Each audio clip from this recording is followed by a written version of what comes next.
Yeah, so good afternoon, everyone. Thank you for taking out time in today's afternoon. So the session is about real estate sector in UAE. We would be covering on the taxation, which is corporate tax and VAT applicability for the real estate business, and the AML compliances, which is applicable for these sectors in UAE. So what we are going to talk about is from the different federal decree laws and the ministries of finance decision which has been there. We have updated our deck with all the recent judgments or decisions coming in, and we have given our own interpretation to that. So that should not be considered as a final, when you're taking a decision making, don't consider that as your final outcome, but you need to consult before taking any decision. But this is our own individual opinion based on the different relevant decrees and decisions being made by different authorities. So this event is being sponsored by SNB Consulting. We are a consulting firm based in Dubai, primarily into audit, tax, and compliances, AML compliances, corporate tax, and VAT. We have been doing for different clienteles which are based in UAE and outside the UAE as well, in Saudi and other geographical regions. So for today's the speaker are myself, Manish Saraf. I'm a chartered accountant with over 20 years of experience into this field of audit, tax, and compliances. Worked previously with Deloitte and PricewaterhouseCoopers, and been working on the corporate tax for last 1.5 year in this jurisdiction and the VAT assignments. So other speaker is Prajakta. She is also a chartered accountant. She carries about 10 years of experience, been working previously with PwC. She has a rich experience on the international taxation and the corporate tax. And we have another speaker. She's Samta Ahuja. She is chartered accountant and a company secretary from India. She has a decade of experience on different compliances, primarily on the AML side of it. And she has worked with the large organization, having a multi-jurisdiction establishment. And she's also one of the founder for SCC Consulting, which is primarily into AML compliances. So what we are going to cover is on the corporate tax, what are the different applicability for the corporate tax on the real estate business, and on the value added tax of UAE, and then the deadlines, the registration requirement, whom it is applicable and what scenarios and what are the different timeline for corporate tax registration. And then we will deep dive into the AML compliances required for this real estate sector. So this just to keep a background that you would have already been seeing this slide, or what we wouldn't be aware, just to keep background on the applicability. As we all know that the corporate tax has been applicable from June. I mean, it's 1st June. Basically, the first financial period is July 2023 to June 2024. And then the return filing period is 9 months from thereafter, that is 31st March 2025. And as most of the companies has the financial period of Jan to December, so the first tax period is 1st January 2024 to 31st December 2024. And the return would be filed by 30th September 2025. So this is as the the financial period, depend upon the financial period, it would be applicable, but the corporate tax is effective from 1st June 2023. So you need to see your memorandum of association. So what is your financial period? And accordingly, you need to be preparing your books of accounts.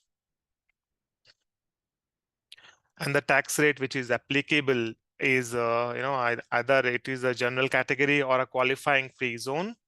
So for general category, it is on the profit, whereas the VAT is on the sales and revenue which you make, but the corporate tax in the net profit the company earns. So if the company is earning up to 370,000 or below, there is no corporate tax. But if it earns beyond that, so suppose a company is earning 500,000, so the net profit is beyond 370,000 is 125,000. So 9% is applicable. The tax will be paid on 125,000, which is beyond 370,000 if the company is having 500,000 as a net profit.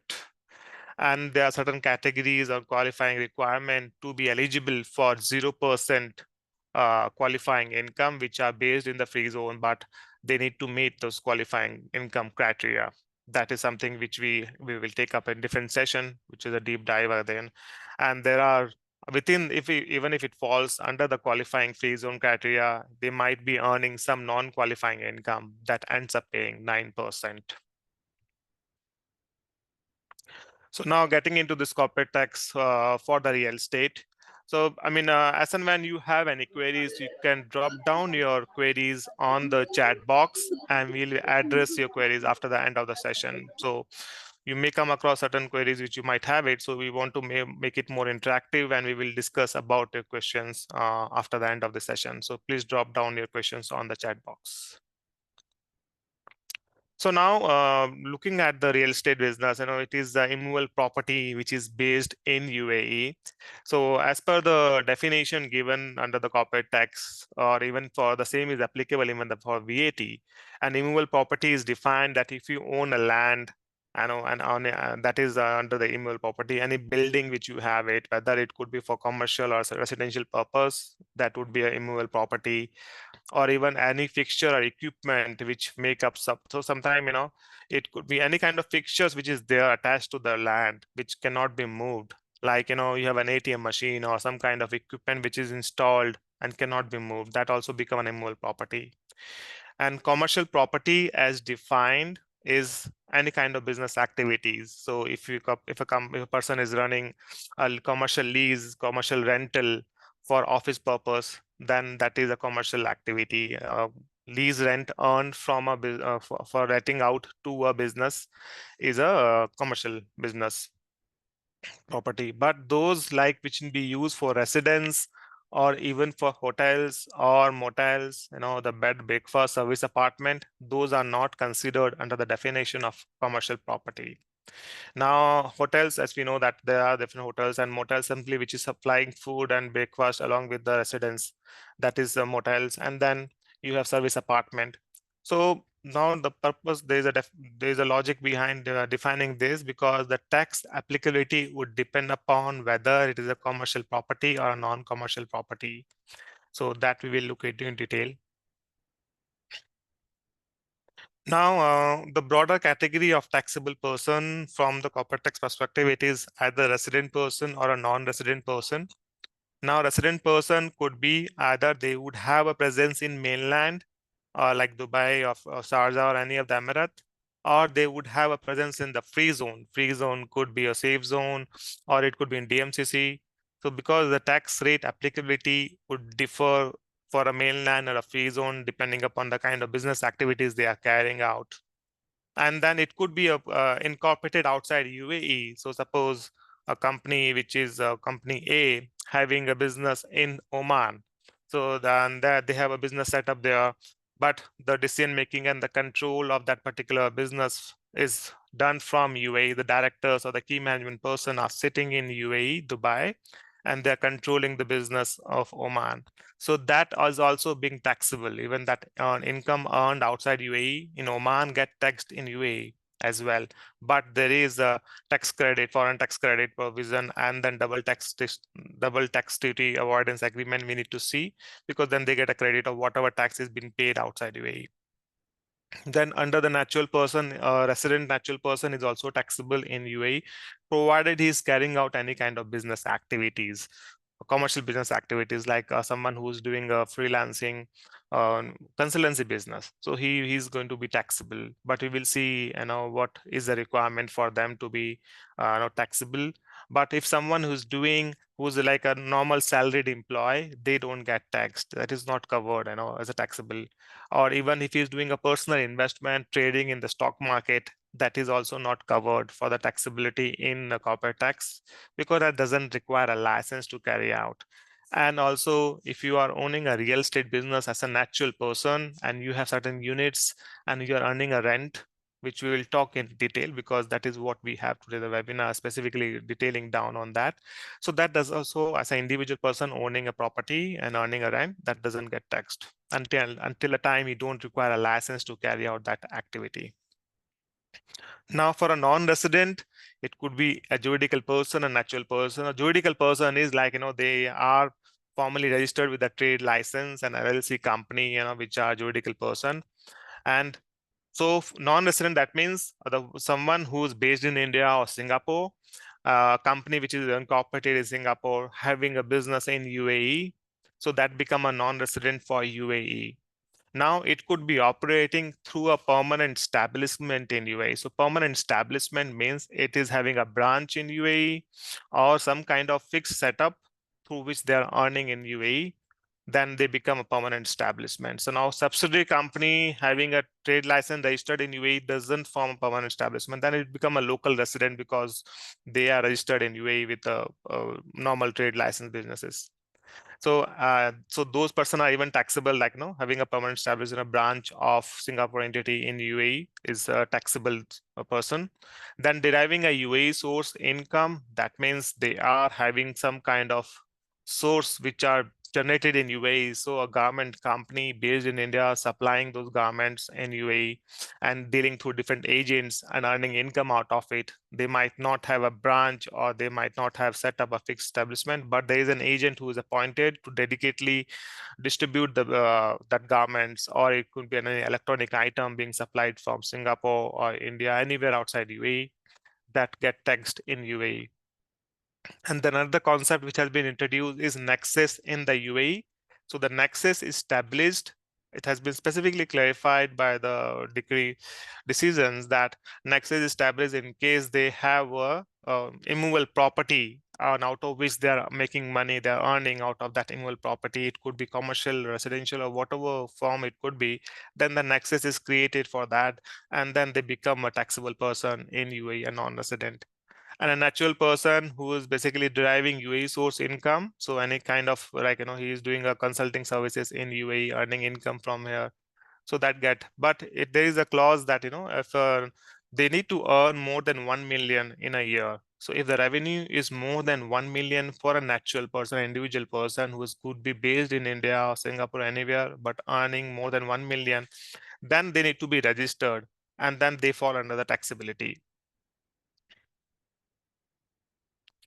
Now, for a non-resident person having a nexus, which is created only when they have an immovable property in UAE, and that now, if it is only when juridical person, a Singapore-based company having having a building over here through which they're earning rent, then for that is applicable. But if same the natural person who's a resident in Singapore is having a property in UAE and earning any income from them, that doesn't get under the taxability. It is similar to a resident person who's based in UAE and owning a property through which he's earning a rent.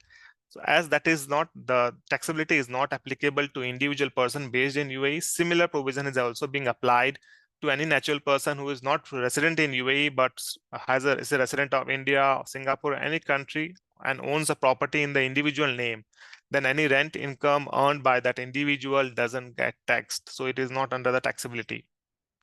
And any non-resident person, when he's owning any juridical person owning any property in UAE, then since it's falling under the taxability, so it need to be registered under the corporate tax.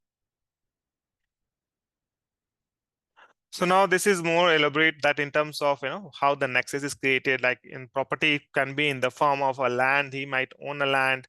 He might have a building, any building which could be in the form of a commercial or residential, or he might have a fixture or equipment.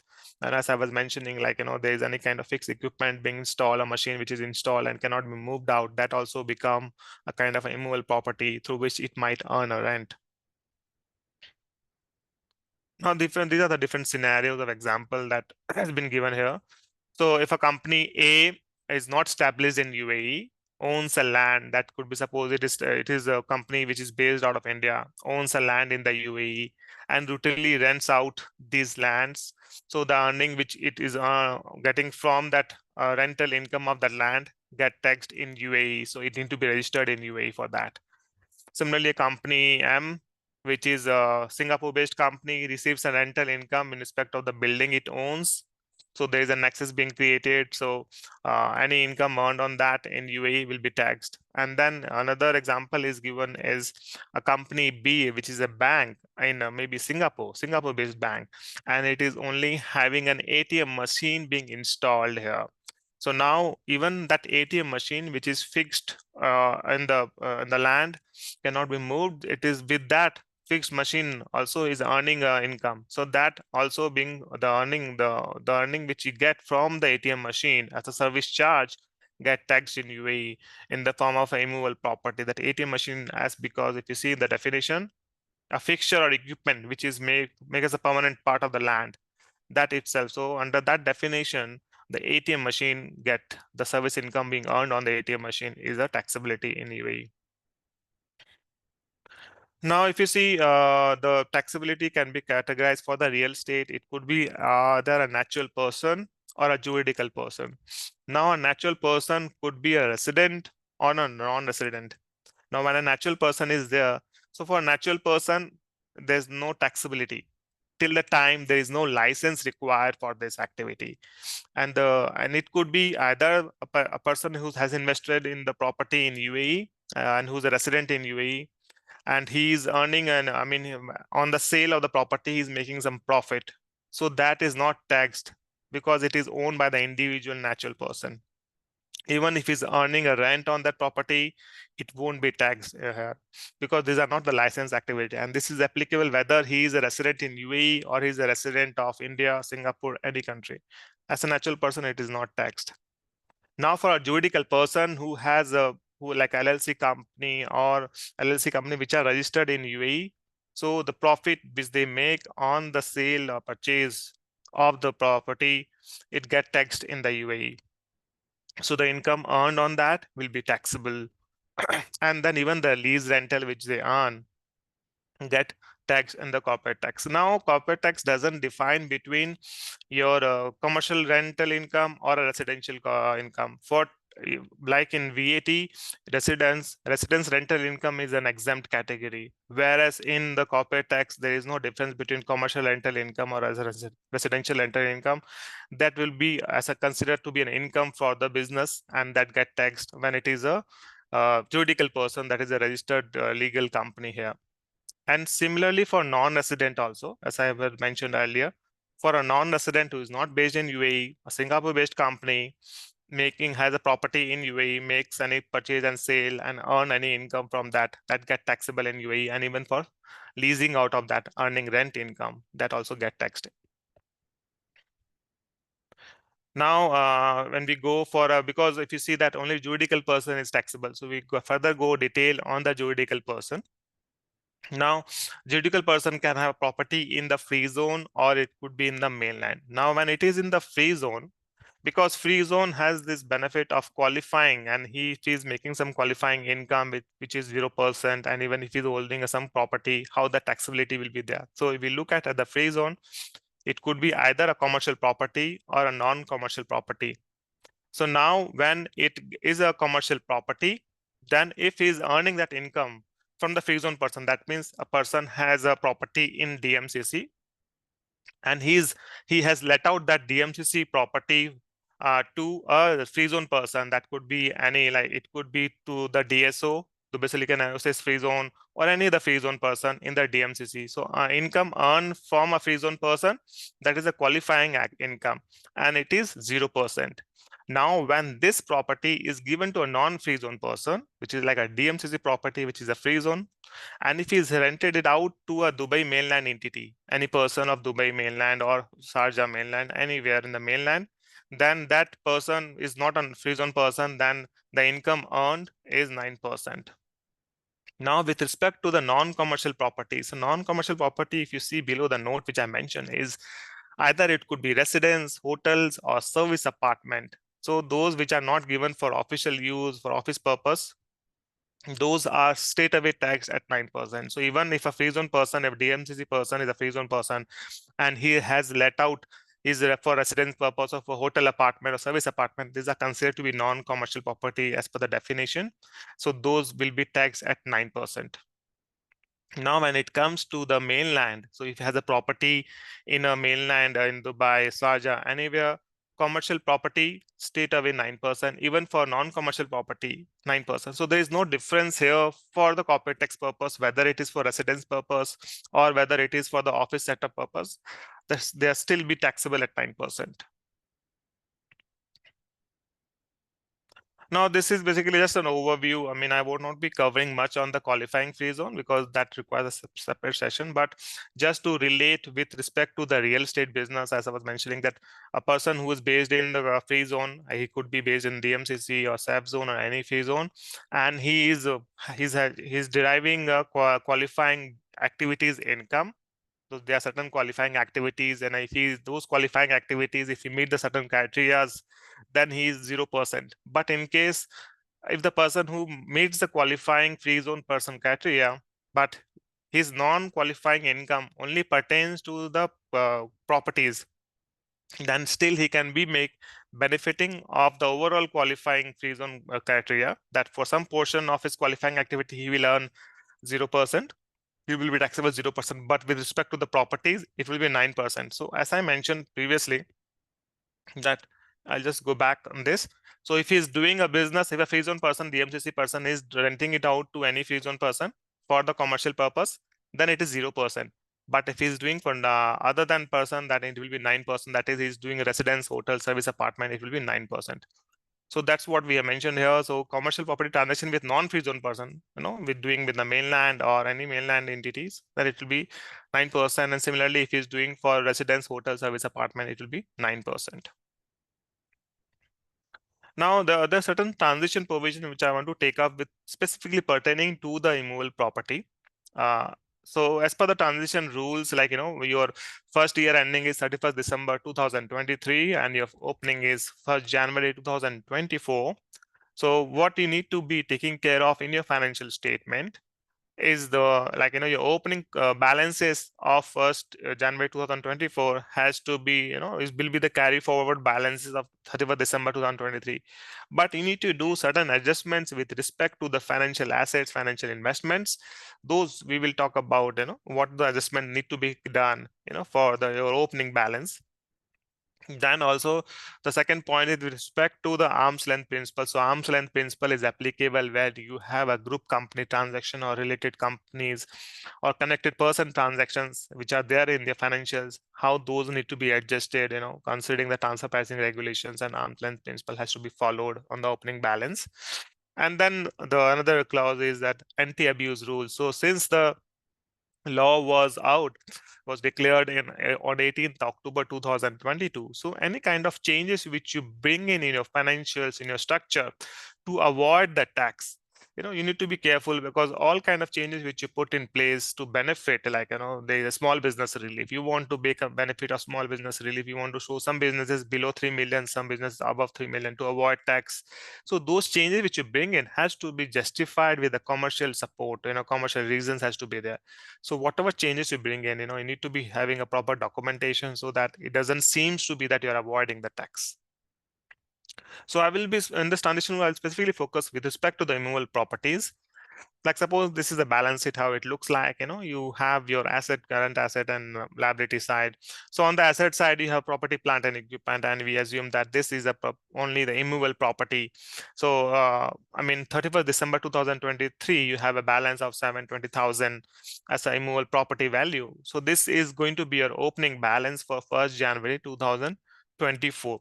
So now what adjustment you need to do is basically, if you're going to sell this property in your future year, maybe in 2024 or 25, so any income which is the profit which you would have derived prior to your the applicability of the corporate tax, that won't be taxable, because since the corporate tax has been applicable from 1st June 2023, and you're maybe someone who has a financial period Jan to December, so for them it is 1st January 2024 is the first tax period.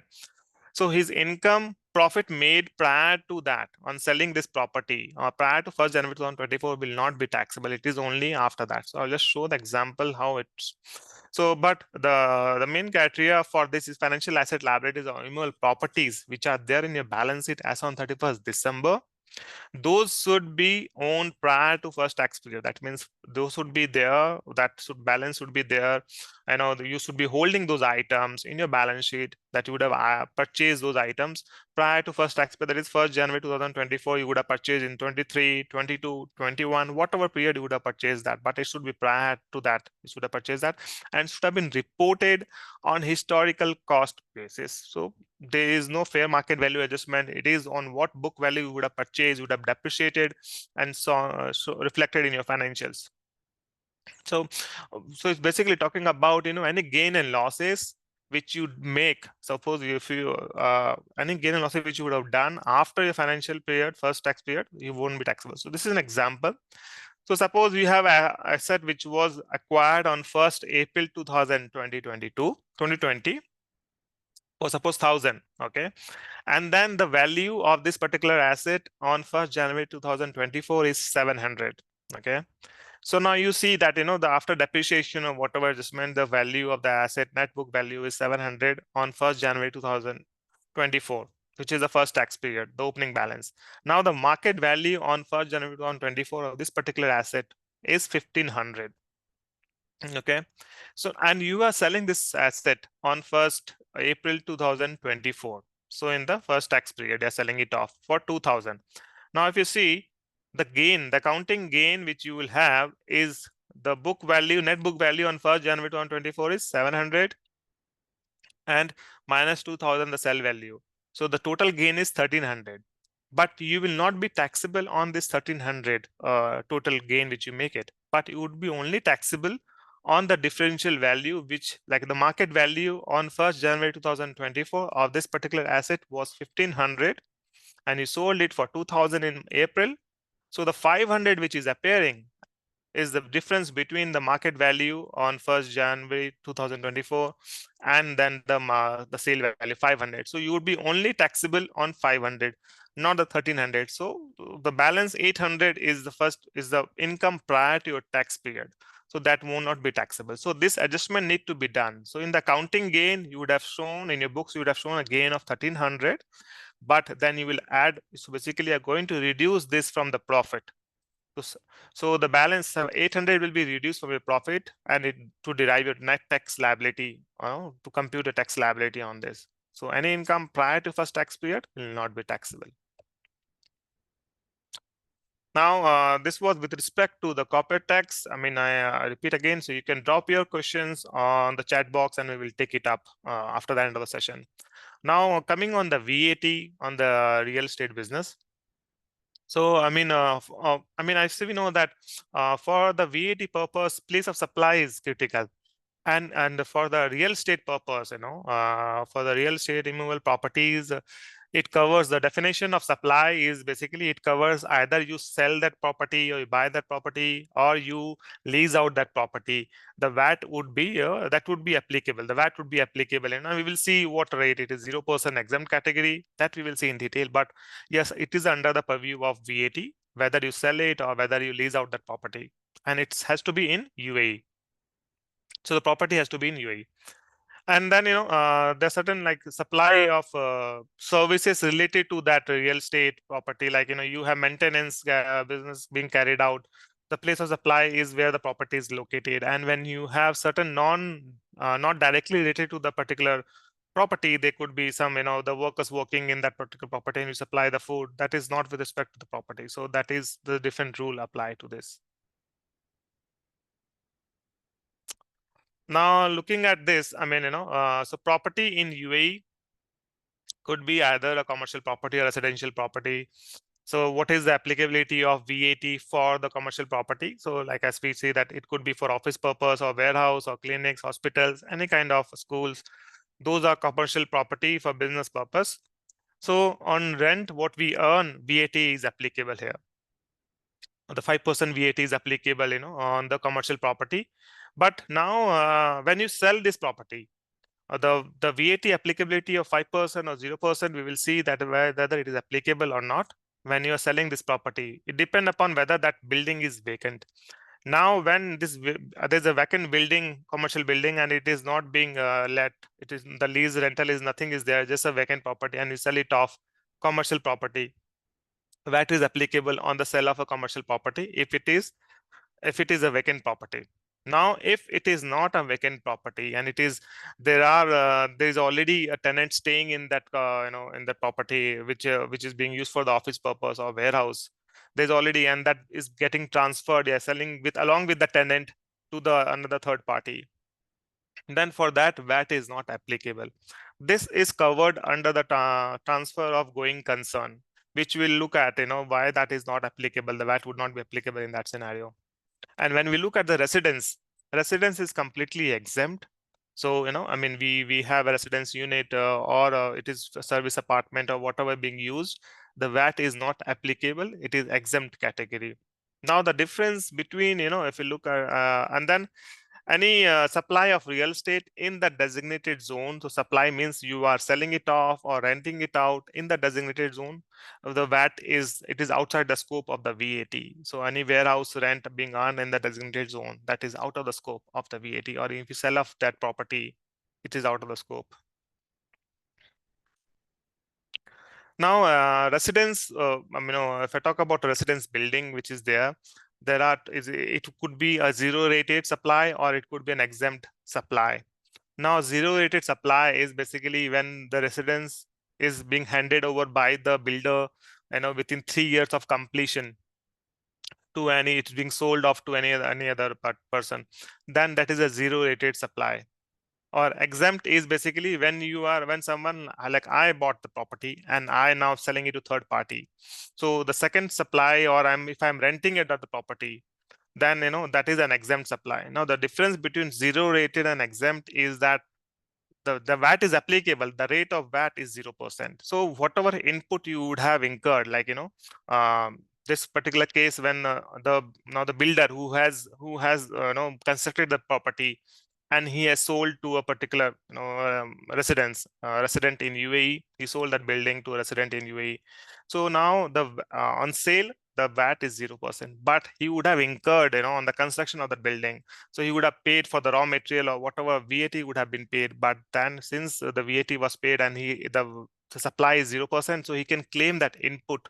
He can get a refund of whatever he has paid on the input on constructing the building. Now, but when it comes to exempted category, exempted supply, that means a residence building rented out to the tenants, then there is no VAT on that, on the rent income. But then any kind of expenses being incurred to maintain that building, for the facility management of that building, so the VAT being paid on that will not be recovered, because on the output you are not that's exempted category. So the input which you have paid, the VAT paid on the input of that facility cannot be recovered. It will be at cost to the company. And when it comes to the commercial building, it's straight away taxed, which is for the office purpose or warehouse purpose, that get taxed at 5%. And now, in case it is a bare land, there is a complete bare land, there is no development happening on that, there is no rent on that. There is no VAT on selling of that bare land. It is the exempt category. Now, there are certain other provisions with respect to the real estate on the VAT that, so subject the services that are subject to VAT is maintenance of the building. As I mentioned, the building is maintained regularly, painting is happening on that building, or any kind of refurbishment is going on in that get taxed. The VAT is applicable to that. Or any kind of owners association is there who's regularly having a meeting or maintenance being carried out through the owners association, that get taxed. Or electricity, water, gas applied, or agency fees being paid. These are normal services that get taxed. Now the developers of the property need to be registered for VAT. And if it sells the newly built property, and as I mentioned, if the first time being sold, by the builder to any resident or anyone, it is 0%. But the developer is able to recover the VAT on all the business cost is incurred. So whatever raw material VAT input being paid on that, he can recover it. He can claim a refund of that. Now, if a UAE citizen who's constructing his own residence building, he might have incurred a VAT on the cost he's buying using, raw materials or services being taken for constructing that building. He can claim that refund within 12 months' time. It's similar to like a developer of property. If a UAE citizen is constructing the building for his own residence, it is only for the residence purpose, then he can claim that input. Now, purchase of a commercial building where building cost is more than 5 million, then this will be treated as a capital asset. So under the capital asset, they should hold that asset for 10 years, and whatever VAT, if they have paid anything on that, then that can be recovered from the authorities. Like if you've seen that under the VAT we have a reverse charge mechanism in case of import supply in UAE. So now for the real estate purpose there is no concept of reverse charge mechanism, because if the properties are based in UAE, whether the buyer is from any other country, it could be from India, Singapore, anyone, the place of supply is property based on the real estate location. So it is, since it is based in UAE, so there is no reverse charge. It is simple normal VAT would be 5% would be charged based on whether it is a commercial property or residential property.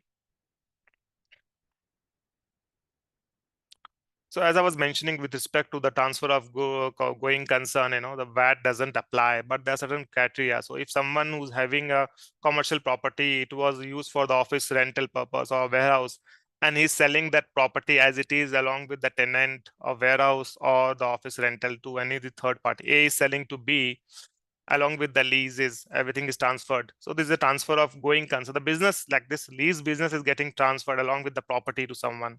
So in that case, the VAT doesn't apply. Okay, so this must be the criteria for which the transfer must be a whole and independent part of the business, must be made to a taxable person, and he intends, the person B who has taken over that commercial property, which is through the office rentals, along with the office rental, then he will continue that property as a commercial rental business only. Now, the criteria is the person who's buying, the B who's buyer, he need to be registered in the VAT, right? Either he could have applied for registration, but he is the one who's taxable, who already registered in VA with the FTA. That is the important criteria, that he need to be registered. Then in that case, the seller will not charge him VAT on the property being sold along with the lease commercial rentals. So this is a summary from the VAT perspective. A commercial property, office or warehouse, anything, the VAT is 5%. And in case it is a new residential building, it is 0%. That the developer is selling it, the properties to anyone, it is 0%. Or existing residential property is being sold or rented out, it is an exempt category. A bare land is also an exempt category. A covered land is 5%. That means if some work has been done and you are selling it off or renting it out, then it is 5%. And then charitable buildings, again similar to the residential buildings, it is 50%, but a subsequent supply of charitable building is taxable, or renting out is also taxable 5%. And a property located in designated zone, that is, it could be Zavza location, where the warehouse or office rent is being earned, it is out of the scope. Now, coming now to the corporate tax registration, that what are the requirement and who are eligible, who need to be registered under the corporate tax. We'll just talk about this. Corporate tax registration could be either for a resident person or a non-resident. Okay. Now, under the resident category, it could be juridical person or natural person. A juridical person is, as I mentioned, that it is like who's registered having a trade license in UAE. So they could be either in free zone or mainland. So irrespective of their revenue, like someone who has just started the business in the month of April, June, July, anytime, they need to be registered. The registration is mandatory, whether you are doing any kind of sales or any kind of activity has been started or not. You still need to be registered. It is mandatory.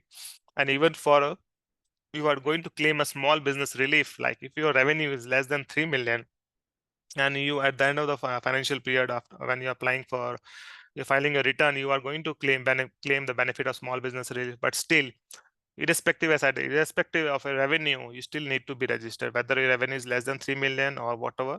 You need to be registered, and it's mandatory. If you don't register on time, the timeline is based on your trade license in the month in which the trade license has been issued. So with Prajakta will take over that.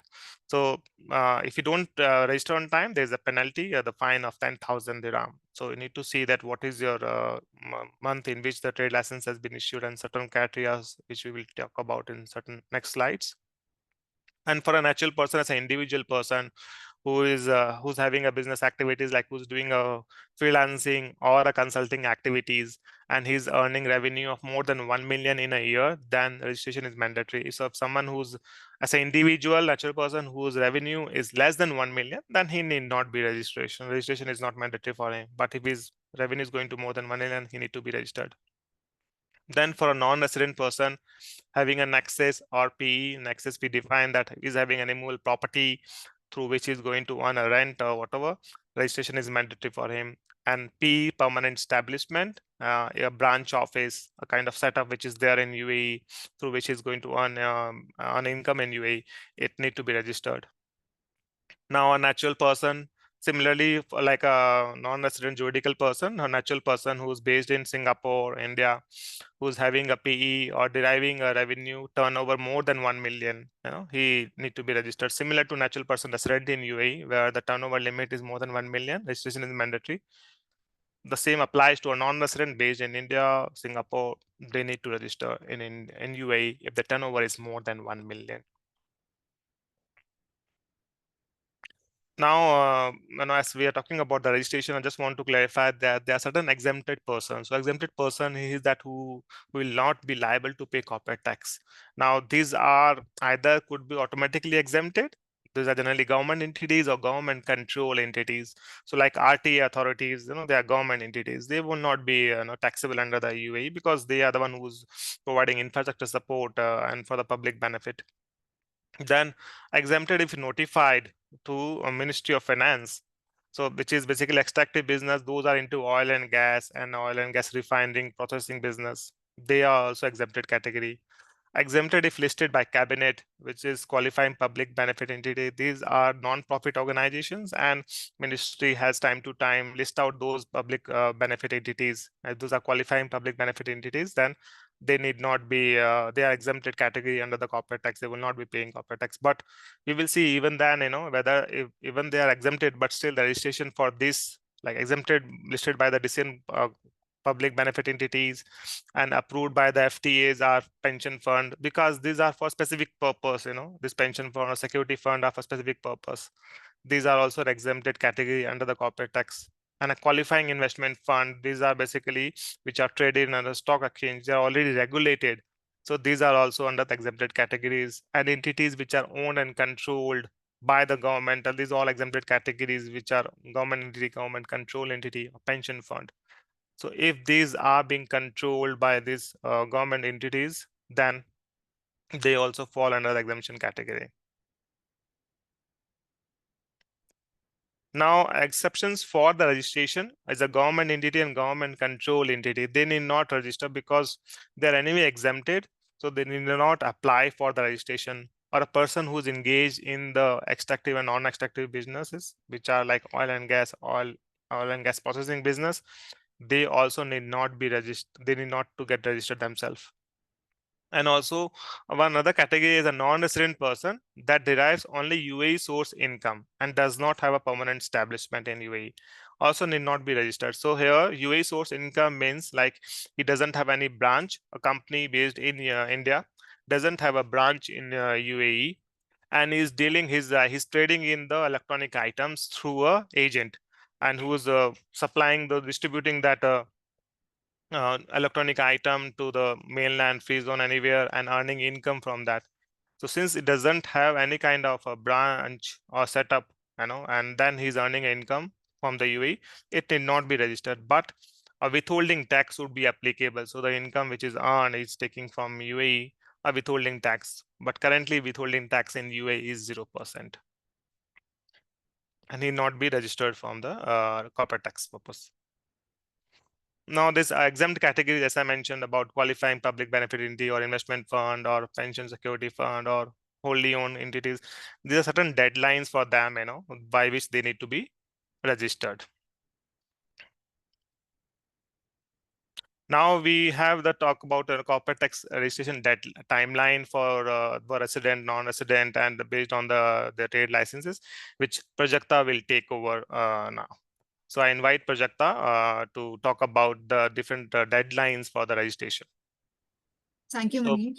So Prajakta, I'll stop sharing and you can share your screen. Yeah. Thank you.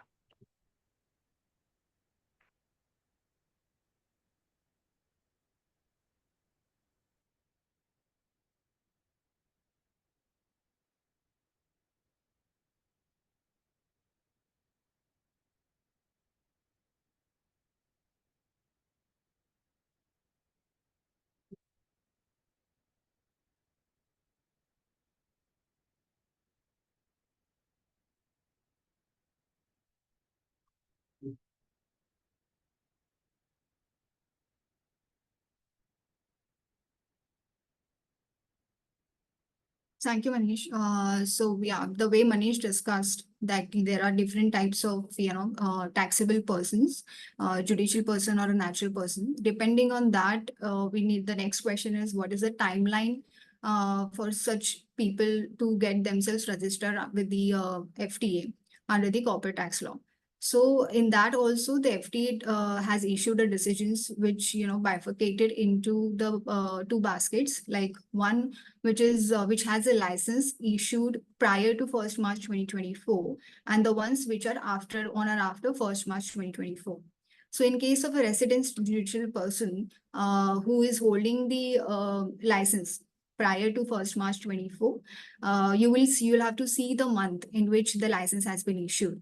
For example, in case the license dated is 1st August 2020, in that case the date will be 31st October 2024. As you can see on the screen, like there are various deadlines given according to the month. Like for example, for January and February, the deadline was 31st of May. For March and April, the deadline was 30th June 2024.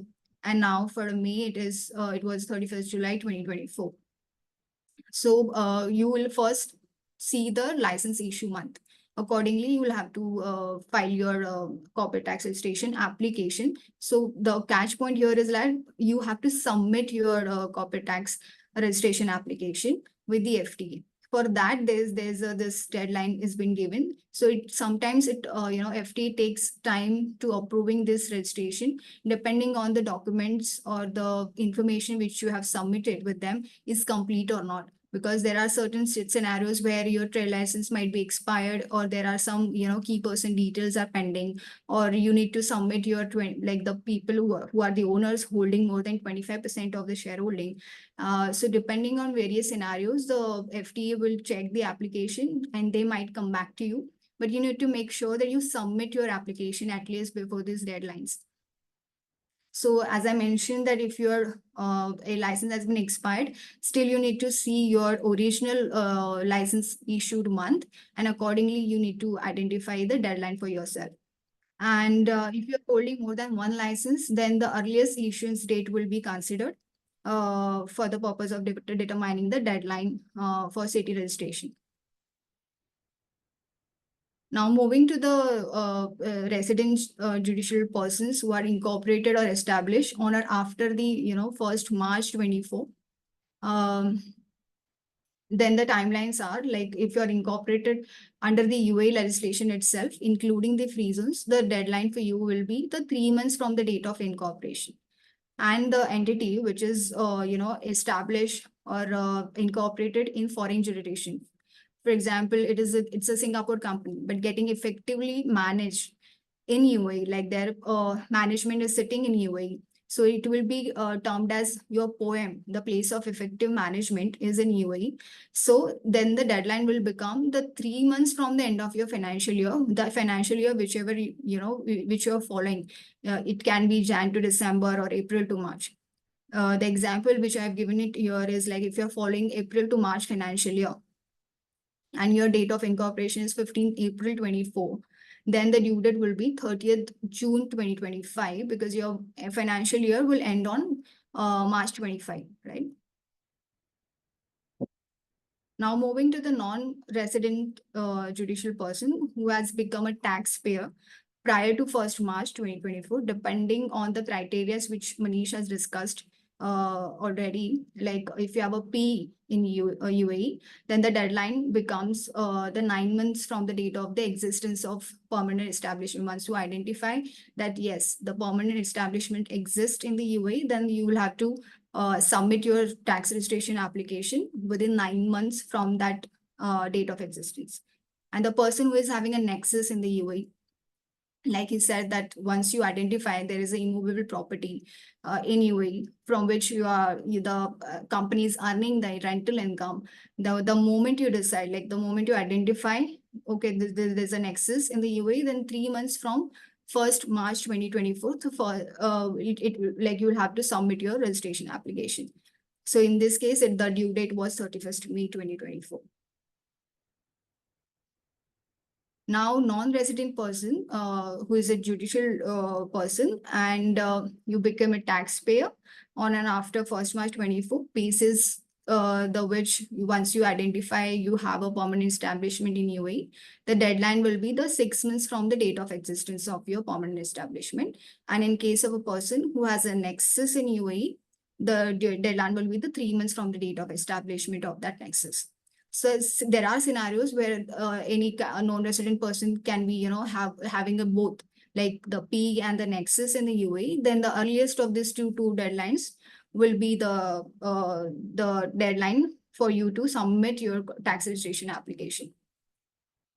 So in case of a non-resident person, we'll have to even, compare your tax treaty if UAE is having a tax treaty with the home country of the non-resident person. For example, the non-resident is of India or Singapore, then you'll have to read or, you'll have to consider the tax treaty with India or Singapore in that case to identify the timeline mentioned to recognize the permanent establishment under those treaties.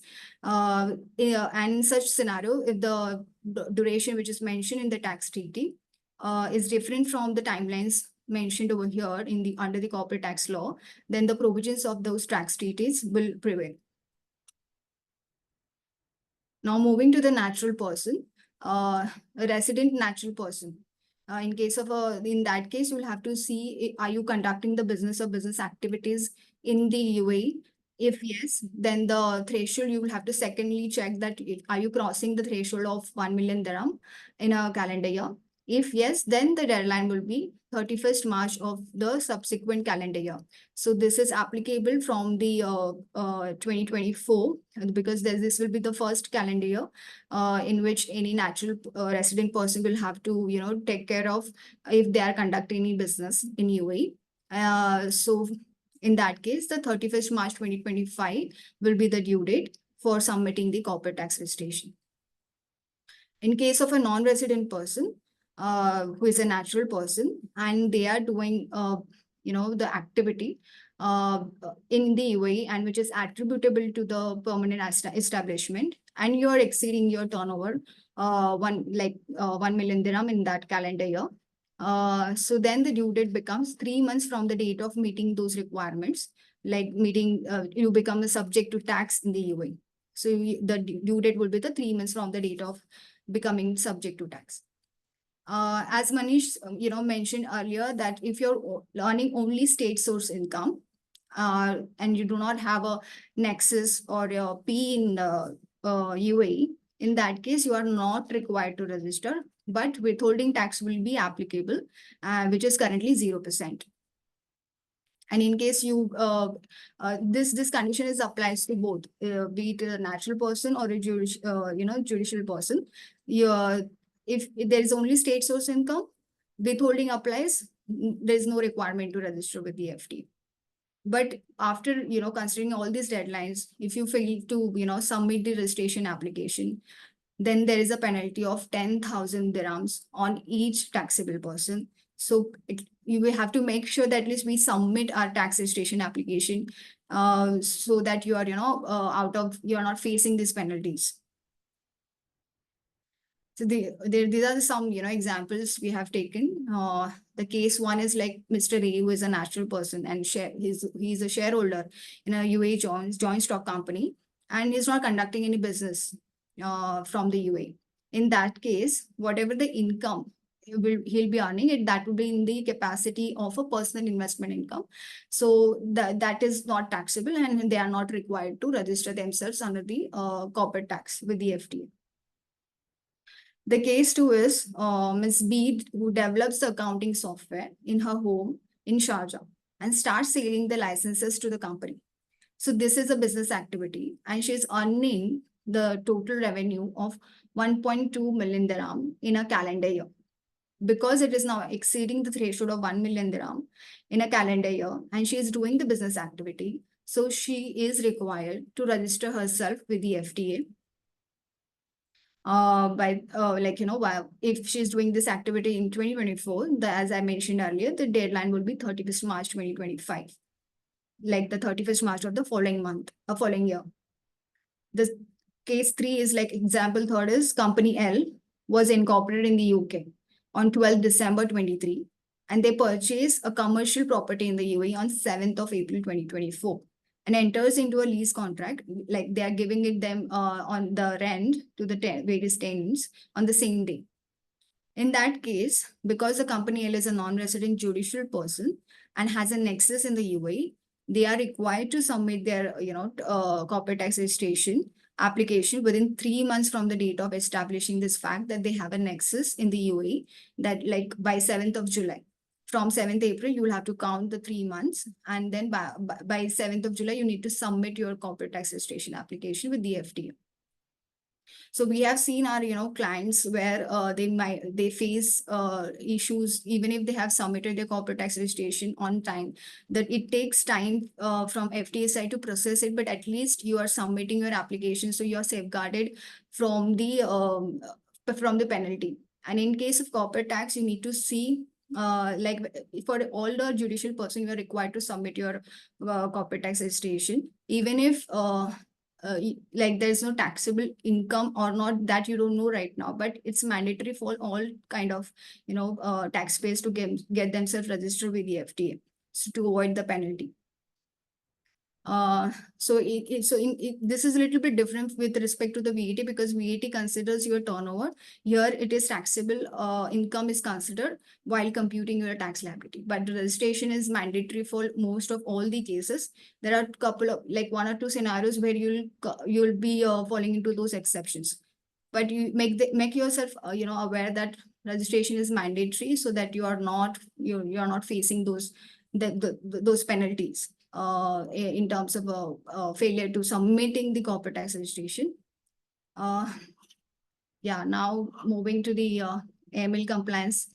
Sometime will take you through the AML compliance applicable to the real estate. Over to you, Samtama. Thank you. Yeah. So you can stop sharing the screen, Prajakta, and hand over to Samta.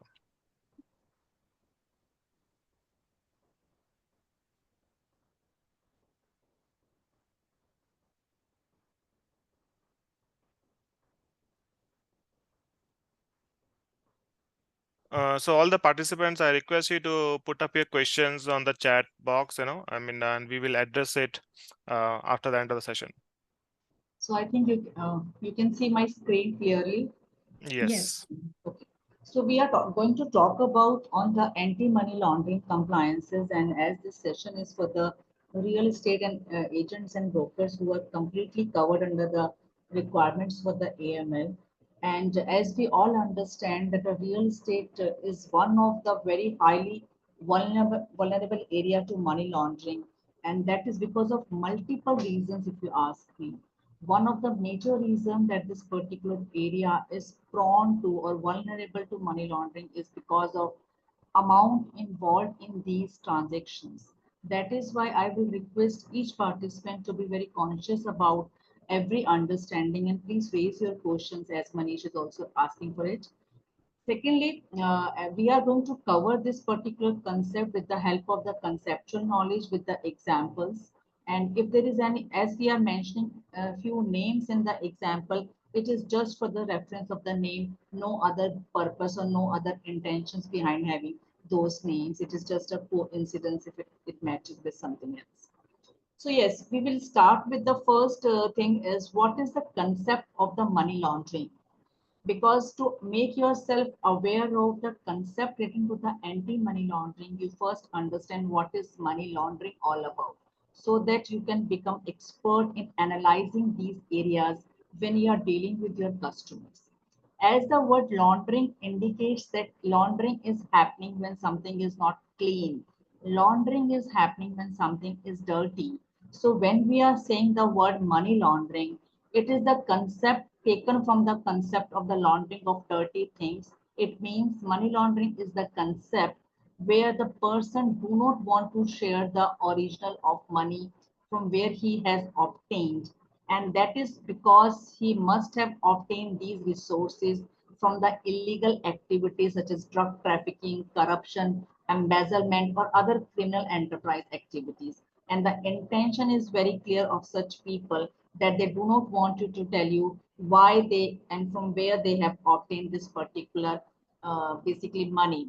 And if you're talking about the real sector specifically, we will discuss the examples also. But in the real sector, the money laundering takes place via multiple platforms. These are only examples or a reference point, but there can be many more as we grow, as we go into the more technical work coming forward to us. There can be multiple more scenarios around it, like buying properties with cash, over invoicing, renovation projects, use of shell companies. These are certain mechanisms by which money laundering can take place very easily in the real estate sectors. So let me tell you a few examples so that you can connect what I'm talking about. Very simple example to make you understand what is money laundering. As in the first example, the property has been purchased with a large amount of the cash, possibly, although because I have used the word large amount of the cash, so what the money launderer will do in such scenarios, he will possibly structure that particular large amount into the smaller amounts to avoid detection.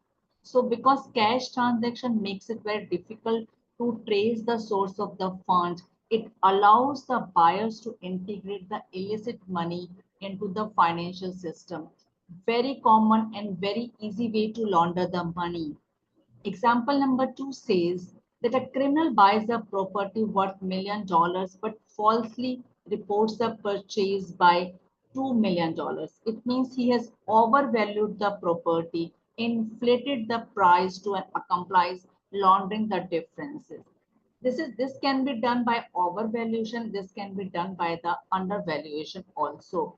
When they do the undervaluation, the purpose is to pay less in taxes and the fees, and the purpose is to hide the true amount of the money laundering which is being moved in this particular sector.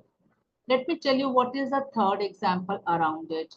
When the criminal invest illicit funds in large real estate development projects. The difference is that development projects are unfortunately one of the mechanisms where the money launderer mix the illicit funds with the legitimate investments. So at the end, it becomes very difficult to trace the illegal money once the project is completed and the properties are sold off. Let me go take you example number 4. An international drug cartel set up a network of shell companies. Creating a shell company is unfortunately a very, very common way. So that is why we have to be very conscious while doing the KYC or other due diligence, which we are going to talk about in next few minutes itself. So in this particular case, they use these companies to purchase high-end real estate properties. So these properties are bought and sold among the shell companies, often at inflated prices, creating the appearance of legitimate business activity. Then what the cartel does about it? The cartel then uses the rental income from these properties as a clean revenue stream. That is how the real estate platform can be used by the money launderer. And that is why it is very much important for each one of us to understand and raise the alarm or the red flag if we find something happening, something not happening the right way. We will discuss about that aspect too in the coming slides. Moving to the another aspect of, we just understood with the help of example what is money laundering. The another concept is what is terrorist financing. Very easy to understand with the two words terrorist financing. It means the funding which is coming to the terrorist to finance their expenses, because terrorists also need to have some houses to stay. They also need to have expenses for their foods. They also need to have expenses to buy some instruments to do the terrorist activities. So much do they have to do to disturb the economy. So that is why they also need a lot of fund to perform all these actions. So terrorist financing is the concept which says that it is a process of providing financial support for terrorist activities or organization. It is different from the money laundering, because in the money laundering, the purpose was to conceal the original origin of the illicit fund. But in the case of terrorist financing, it involves that the funds are made available to the terrorist organization. It doesn't matter regardless of their source. Source can be a legal source, but the objective is not a legal. The purpose is to ensure that terrorists are getting funds. And terrorist financing in the real estate can occur when funds used to purchase, develop, or invest in real estate. It can be sourced from illegal activities or intended to support the terrorist activities. As you can see the example on the slide, a trustee from an offshore trust wanted to buy a property in Belgium and asked a real estate agent to help. The agent checked with the bank about getting a loan, but the bank turned down the request. In this example, bank has become little conscious. Why they have become conscious? For two factors. One was the involvement of the non-financial professional, and secondly, they observed that the trust has been constituted to shell to make a fool of the bank for obtaining the loan. Even in this particular scenario, the FIU, which is a Financial Intelligence Unit, also found that the trust board member had a tie with the supporting terrorist organization. So that is how these platforms are used to misuse and to obtain all those benefits which they otherwise not allowed to do that. Similarly, in the terrorist financing organized, there are similar ways of like overvaluation, undervaluation, cash transactions, and the use of charitable and non-profit organization to perform these activities. And as in the given example, use of shell companies and the fronts are the other mechanism for getting these activities done. So with the now we are moving to the another very important aspect of the money laundering. There are three stages. Please remember these stages can be in silos. These stages can happen together also. Depends upon what is the purpose of the money launderer and how he wants his money or its money to be used in the system. The first very simple stage or a very easy to find out the stage is the placement of illicit funds in the financial system. This is a very first stage and very, I will say the common stage, easy to detect. That is how it has been happening. As the word says placement, it is the initial stage. It can happen buying with the help of buying properties of large amount with the cash, use the third parties or intermediaries to make the purchases. Very simple for anybody to detect. But money launderers don't only use this particular stage because they know this is easy to catch. So that is why they generally prefer the other two stages. One is the layering. As the name indicates, layering is putting up the different stages of layers so that the terrorist financing or the money laundering activity could not be detected by you as a person, as an organization, or by the regulatory authorities. That is why they use a layering stage, which is a stage involving distancing the illicit money from its source through complex layers of financial transaction. It can be done by investing in the extensive renovation or improvement to increase property value, as we have understood in the previous example, where the organization has done multiple transactions by increasing the prices multiple times whenever they are making a move. It can be done by creating shell companies so that they have a different layers of shell companies. Another and the very interesting stage of the money laundering is the integration. Actually, integration is not only the stage, but ultimately the object of the money launderer. That is why it is called as a final stage. It is the stage where the laundered money appear to be legally earned and can be used without suspension, without doubt, without any concern raised by any. For example, selling assets or properties purchased with illicit funds and depositing the proceeds into the legitimate accounts. So these are the conceptual knowledge, but I'm just going to talk about all these examples with the help of few here. The very first thing which we have talked about is the placement. I'm just sharing one very simple example how it can happen in the actual world. An individual approached a high-end real estate agency in Miami to buy a luxury beachfront property worth $5 million. The individual, remember here, the request was made by the individual. that he wants to make the payment of the entire property by cash.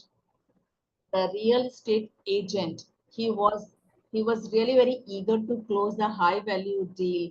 He has not asked any question from where the funds are coming, and he really facilitated the transaction end to end. And he has even submitted the documents without raising any red flags about the large cash payment.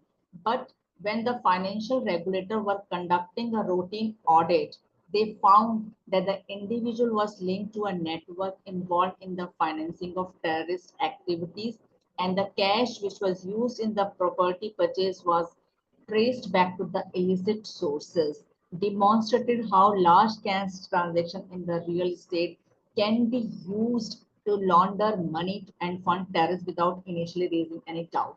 Similarly, the money laundering placement can happen with the help of the family members also.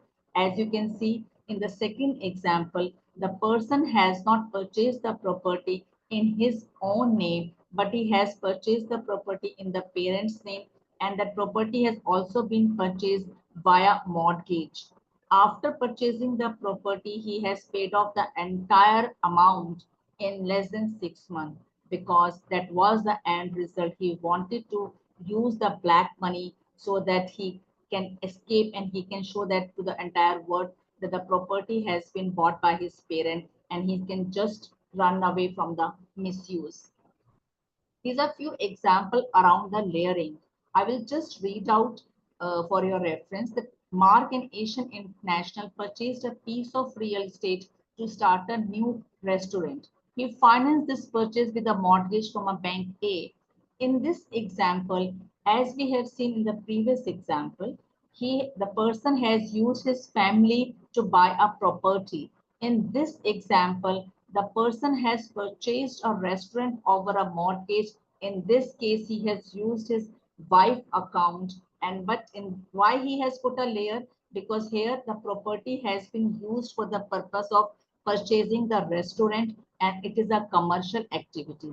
At the end of the day, he has set off his black money, and now he's running the restaurant, which seems to be a legal income.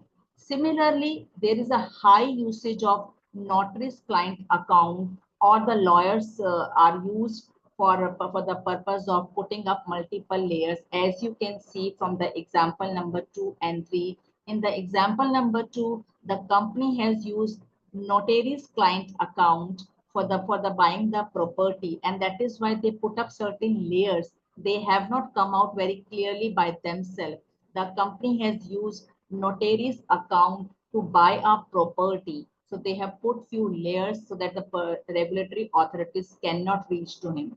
Similarly, in the example number 3, which is visible on your screen, the person has purchased a property shell by creating multiple shell companies, and then these shell companies are doing transactions among each other by inflating or increasing the price of the property, and ultimately the price has reached to the stage where you need a mortgage, and ultimately the XYZ Limited, in the given example number 3, they have paid off the mortgage with the black money they have. At the end of the day, we found that the buyers and the sellers were the same. The only thing which has happened here, putting up the layers of multiple shell companies for making multiple transactions. So it is very difficult to find out who is the actual person who has the intention to buy and who is the actual company who wanted to purchase this particular property. But in this case also, they have put multiple layers of offshore entities. Similarly, in the integration, I am leaving this slide for your reference. Even in the integration stage, like in the given case, John, a real estate developer, partnered with Alex, who had a history of money laundering. Alex invested a large sum of illicit money into their company, which they used to buy an apartment building. The local bank provided a mortgage for the purchase. Once renovated, the apartment building started generating legitimate rental income from tenants. This rental income is used to pay off the mortgage and further expand the company's portfolio. In the integration, the ultimate objective is to ensure that now your property is giving you the income which seems to be the legal income. In the first example, it is the apartment. In the second example, luxury properties. In the third example, prime properties at a prime location or a commercial property.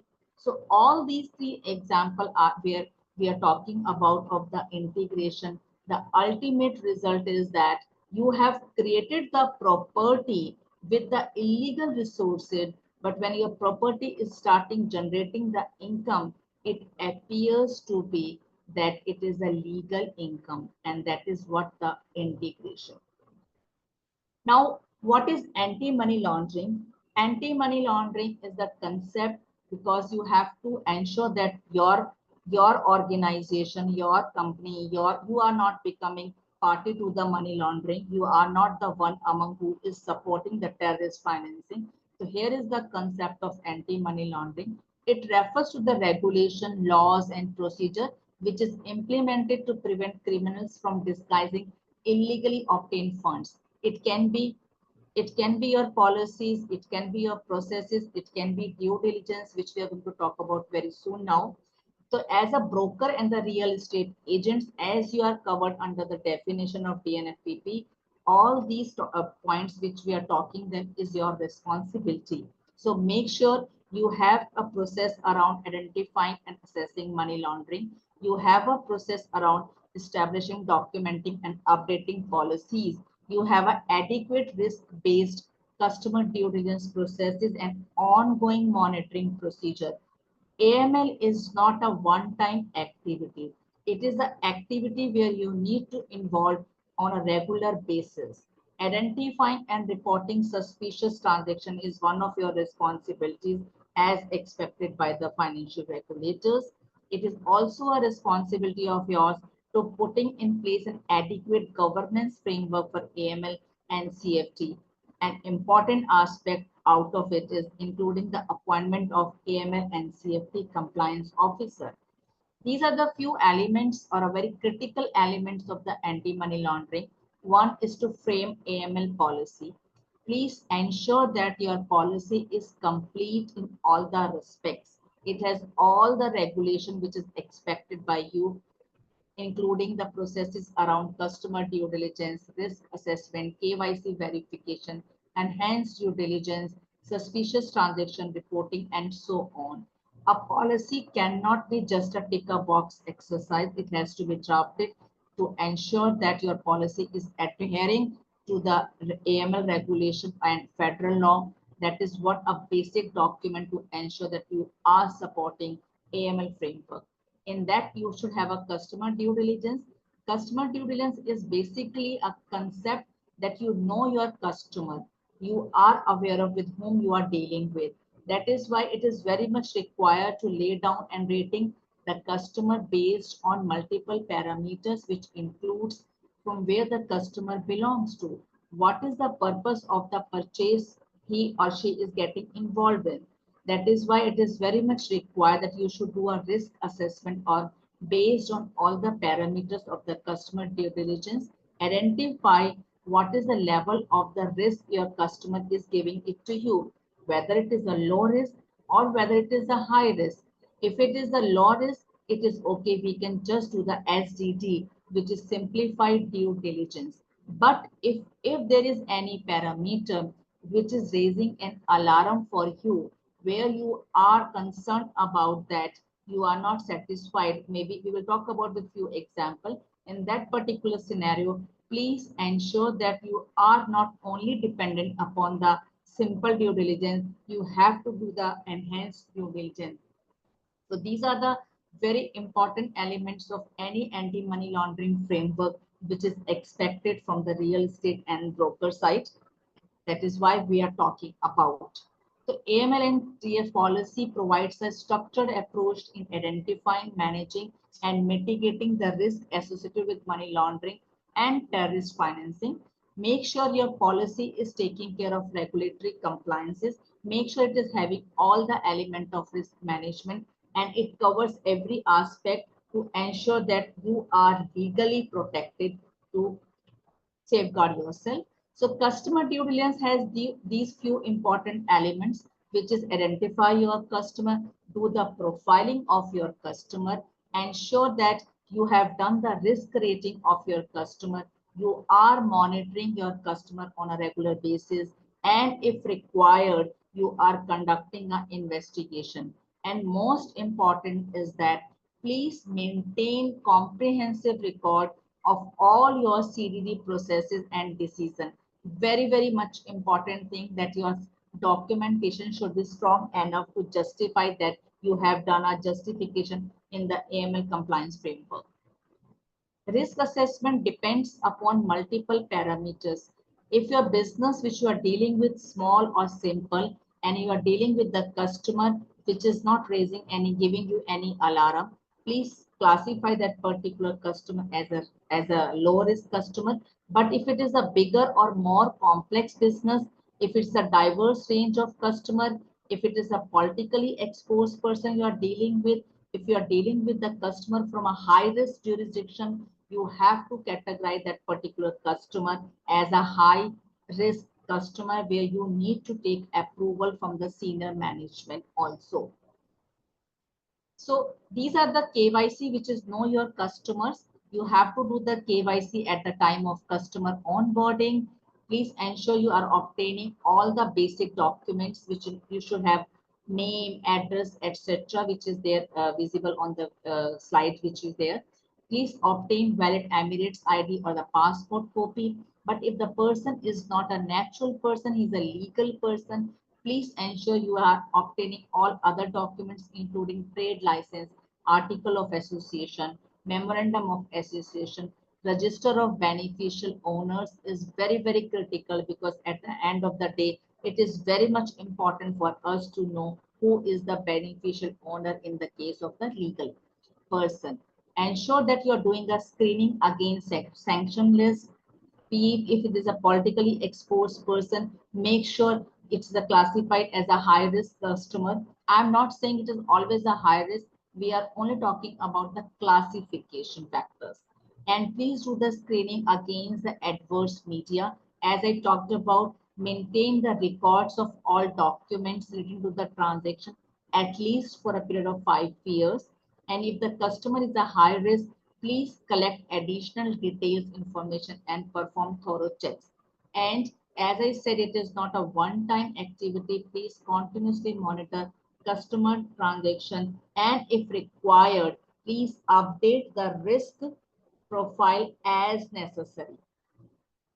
When we have cases of the enhanced due diligence, enhanced due diligence is required in the cases where, based on the parameters of the customer's nature, geography, product he is into, and the demand he is making for that, method in which he is asking for the payment, etc., then you have to do the enhanced due diligence.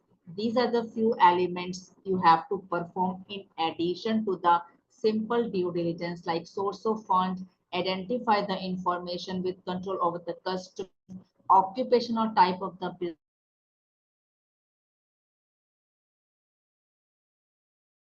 You are seeing as a main elements of enhanced due diligence program. It completely depends upon the nature of customer you are dealing with. These are the list, which is not a very comprehensive, it is just for the sake of example, depends upon your customer to customer. And these are few. Anti-money laundering is a very, very important in the real sector for several reasons. Definitely from an economic stability and integrity point of view. Mitigation of the financial crime is one of the major objectives of the AML. Reputational management, because if there's something wrong happens and if you become a party to that particular issue, then it can take away the entire reputation which an organization takes years to build. That is why these are the important parameters from an AML perspective. I'm just trying to give you a few very great examples to make you aware when you are dealing with the customer, how these customers' behavior can give a red flag. For example, if there is unusual source of fund and you have found that the person is asking for the payment in cash, it's a high indication of the red flag. If the customer is not happy, is feeling very uncomfortable in providing information, another red flag. If the customer has created a ownership structure which is very complex, another red flag. If you are seeing a pattern in the customer's behavior which you are not comfortable with, because which you are thinking that a normal person will not do. For example, as soon as the customer has bought a property, he wants to resell the property within a very short period, which is very inconsistent with the typical investment behavior. So these are certain examples which is available on the screen to make you aware what is expected by you. As soon as you have a red flag, please raise your alarm to your senior officers or a head of compliance or AML compliance officer to conclude whether the particular case is suspicious or not. Similarly, if there is any customer which carries a geographical risk, because there are certain countries which has been classified as a high risk customer, that geographical risk is alarm in itself and another red flag. And that is what is expected from you. Make sure you are vigilant and you are raising an immediate objection, or I will not say objection, but this is red flag indicators. Please discuss with your senior management or compliance head or an AML compliance officer to conclude the decision whether it is whether it is actually a suspicious case or not. Similarly, if there is any politically exposed person or a closed family of a politically exposed person, that particular case can also be a case of a first stage red flag. Then please do your enhanced due diligence, because PEPs has power which is not available to the other common individual. That is why they are classified under the high risk category. It doesn't mean they are always high risk, but it is the first categorization which classify them as a high risk. So here it is enhanced surveillance is expected from you. Okay, these are certain reporting requirements which is applicable to you. One is the cash transaction where the limit is of if there is any transaction which is happening of a total amount involving cash equal to or more than AED 55,000. It doesn't matter whether it is for the entire property or just part of it. It is required to be reported as a real estate transaction report via the financial intelligence unit's AML platform. Similarly, if at the time of purchase or sale of freehold real estate, anybody is using virtual assets like cryptocurrency, irrespective of whether he is paying a part or a full of the property amount, that particular transaction needs to be reported under the rare reports. And these are another few transactions which needs to be reported as a suspicious, like one is a suspicious transaction report, another is a suspicious activity report, fund freeze report, very critical, because fund freeze happen when you have a complete match with somebody who is confirmed to be associated with any banned organization or a terrorist organization. Although fund freeze report is happening when it is a confirm, but if it is a partial match, the person entity is not 100% match, in that particular scenario you have to report the partial name match report. Similarly, if the person is from a high risk country, you have to report the high risk country report, and HRCA needs to be reported. So these are few consider the time frame. I am not talking about in detail, but there are certain panel provision which are very heavy panel provision if you don't report all these transactions well on time. And I will just focus 2 minutes on do's and don'ts from your perspective. Please ensure that you are conducting proper due diligence. Wherever enhanced due diligence is required, please do that. Do not take a shortcuts if it is required enhanced due diligence. Keep an eye on the red flags. Ensure that you are monitoring the transaction patterns. Ensure you are keeping proper records. Ensure your team is properly trained. And when you are filing any of the suspicious transaction report, whether SAR, or any other report which we just talked about, you are not allowed to talk about those cases with your prospective customer or with anybody else, because tipping off is illegal. You have to ensure that you are not informing the same to your customer or prospective customer against whom you are filing a report. Do not neglect on the training front. Please, it is very serious. If there heavy demand on the cash payment, try not to accept the cash payment in the heavy, because that is a very easy red flag for you to understand the agenda or the purpose of the person to buy that particular property. Okay. So these are another level of fines. I'm leaving this slide for your reference. But the objective of keeping this slide is to make you aware of that AML compliance is not a joke. AML compliance, you cannot take it for granted. And there are heavy penal provisions, as you can see, for the companies as well as for the individuals. Everything is written down here for your reference to keep the people aware that this is a very serious compliance in itself. So what is our, I will just tell you that we have 2 decades of experience in ensuring that we stand with you. We can help you in drafting the AML policies and detailed framework. We can support you in transaction monitoring. We can support you in due diligence. Whatever is required under the AML compliances, starting from drafting till training, audit, we have expertise in every aspect, and you can reach out to us wherever you feel that you need a support from us. So Manish, I think you would like to take the discussion further. Yeah, thank you, Ms. Samta, for this wonderful, insightful session on the AML, that how it is applicable and why it is critical to be complied with. And as we have listed down, the kind of services which generally are required with respect to the AML is drafting of this policies framework. That is the base, for any company to know about it. And so we are there to support you in any kind of any kind of support which you require. And also with respect to, so can just move to the next slide. I think just with a few Sure, slides. sure. I will do that. Yeah, so I think you can just yeah. So this is with respect to on the tax compliances, on the corporate tax, on the VAT. So on the corporate tax, we do a high level of impact assessment in terms of to see what is the current setup, the structure of the financials, the shareholding pattern, how the business is located, how there are any kind of connector related party transactions. So we do an assessment in terms of their business, what is applicable to them, and what kind of structural changes if required to be done, to be in compliant with the corporate tax and the documentation required.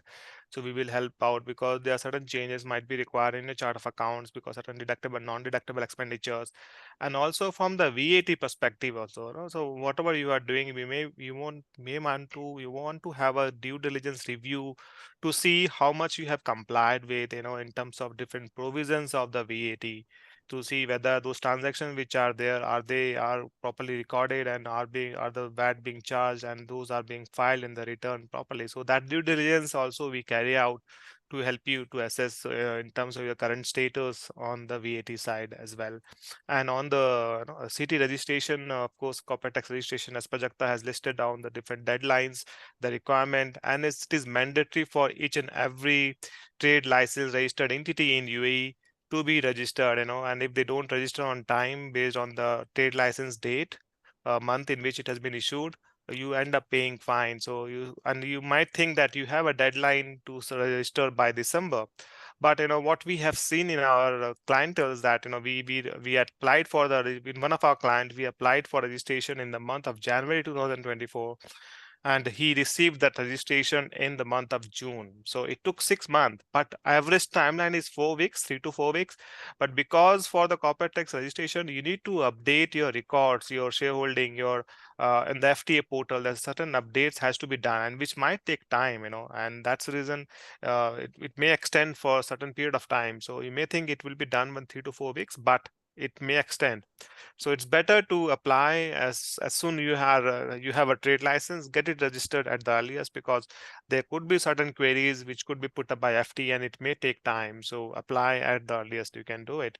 And then of course the post implementation we support, in terms of your return filing, which is after the end of the financial period, and any kind of queries or advisory support you require, we can always be reachable. Yeah, so right. So anyone who has questions, I mean, I'm just looking in the chat box. I don't see any questions.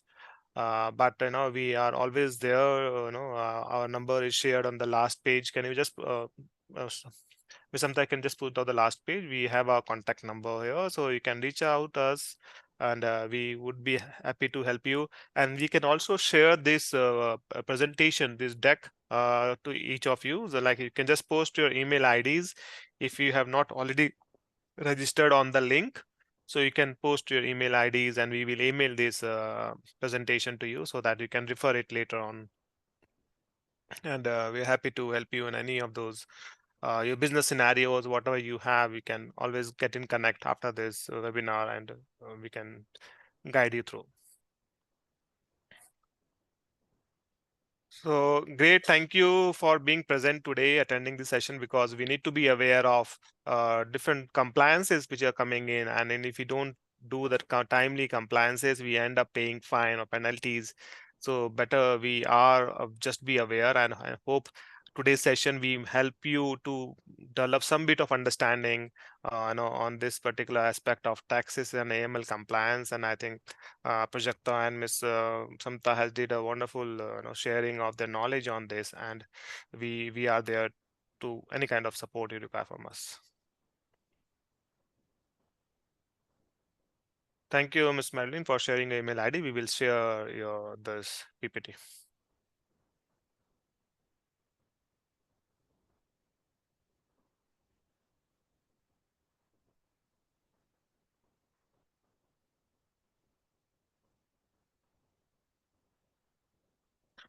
Thank you, Mr. Manoj, for your feedback, and we will keep you updated with our next webinar. And then we can take up further on your important or your area of interest as well.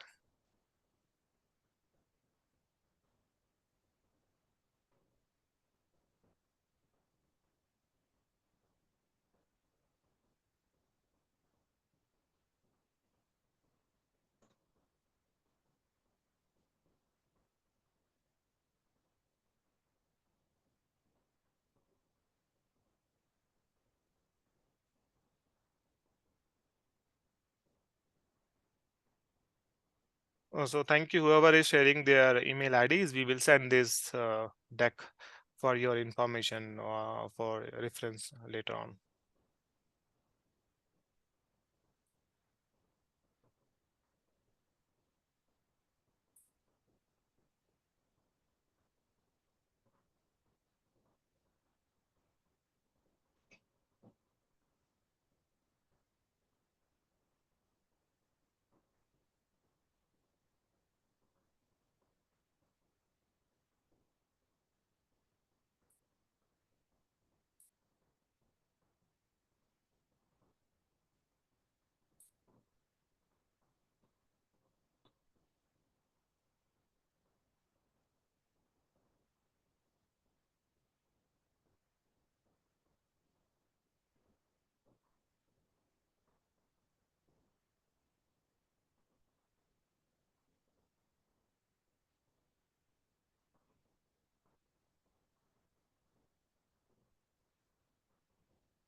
Okay, so thank you once again. So now we are logging off. Yeah, and we will be available, and we'll send you the PPT PDF to whoever who have sent their email IDs. Thank you, everybody. Thank you. Bye.